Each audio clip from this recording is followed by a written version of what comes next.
Hello बच्चों, let's read the question. Pair of alleles segregate because bivalents separate during anaphase 1, genes recombine during Pachytene, DNA replicates during S phase और chromatids separate during mitotic anaphase. तो यहाँ पे ये question पूछा जा रहा है कि पेयर ऑफ एलील सेग्रीगेट क्यों होता है।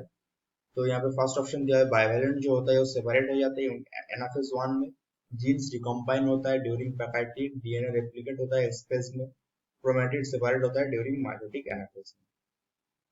तो यहाँ पे हम जो हमारा की कॉन्सेप्ट है क्या होगा यहाँ पे, law of segregation. Law of segregation Mendel का सेकेंड लॉ है और इसमें क्या बताता है कि ये this law explains that a pair of alleles segregate from each other during meiosis. So it explains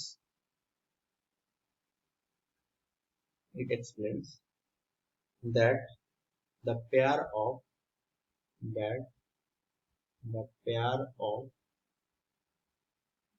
alleles the pair of alleles segregate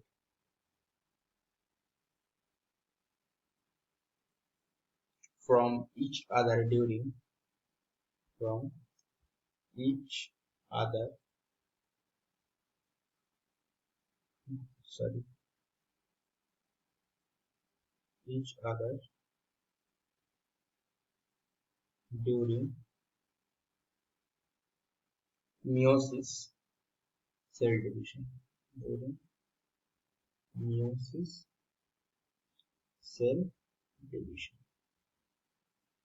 so that only one allele will be present in each gamete, so that only one allele will be present in each gamete.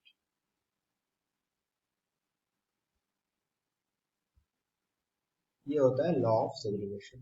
हम इसको और एक बार जैसे explain करेंगे कि ये basically होता क्या है। हम स्टेटमेंट तो लिख दिए कि ये बोल रहा है कि जो पेयर ऑफ एलिल्स हो जाता है और सेग्रीगेट हो जाता है एक दूसरे से, मियोसिस होता है जब सेल डिवीजन का। और ये क्यों होता है, क्योंकि एक ही एलील गैमेट में प्रेजेंट होना चाहिए, इसीलिए ये बेसिकली होता है। अब हम देखेंगे कि हमारा ऑप्शन क्या क्या बोल रहा है। बाइवेलेंट्स सेपरेट ड्यूरिंग एनाफेज फर्स्ट, ये तो सही स्टेटमेंट है। और बाइवेलेंट यहाँ पे क्या होता है, बाइवेलेंट का मतलब होता है कि पेयर ऑफ क्रोमोसोम में टेट्राड में, ये टेट्राड यहाँ पे इसलिए ही सेपरेट हो जाता है क्योंकि यहाँ से हमें ये जो दिख रहा है कि one allele will be present in each gamete. तो ये एनाफेज फर्स्ट जो होता है ये मियोसिस फर्स्ट का ही स्टेप होता है, एक इंटरमीडिएट स्टेप। और ये स्टेटमेंट बिल्कुल एक्सप्लेन कर रहा है क्योंकि पेयर ऑफ एलील सेग्रीगेट क्यों होता है। तो फर्स्ट ऑप्शन जो होगा इस क्वेश्चन का करेक्ट आंसर होगा। फिर यहाँ पे बोल रहा है जीन्स रिकम्बाइंड ड्यूरिंग पैकाइटिन, ये सही नहीं है क्योंकि इससे पेयर ऑफ एलील सेग्रीगेट नहीं होता है। DNA replicates during S phase, ये DNA replicates during S phase statement तो सही है, लेकिन पेयर ऑफ एलील सेग्रीगेट का इससे कोई रिलेशन नहीं है। Chromatid separate during mitotic anaphase, ये भी नहीं होगा।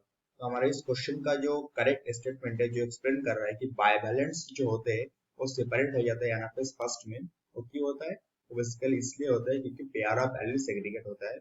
और पेयर ऑफ एलील सेग्रीगेट क्यों होता है, क्योंकि एक ही एलील गैमेट में प्रेजेंट होना चाहिए, इसीलिए लॉ ऑफ सेग्रीगेशन जो रूल फॉलो करता है मेंडल का सेकेंड लॉ।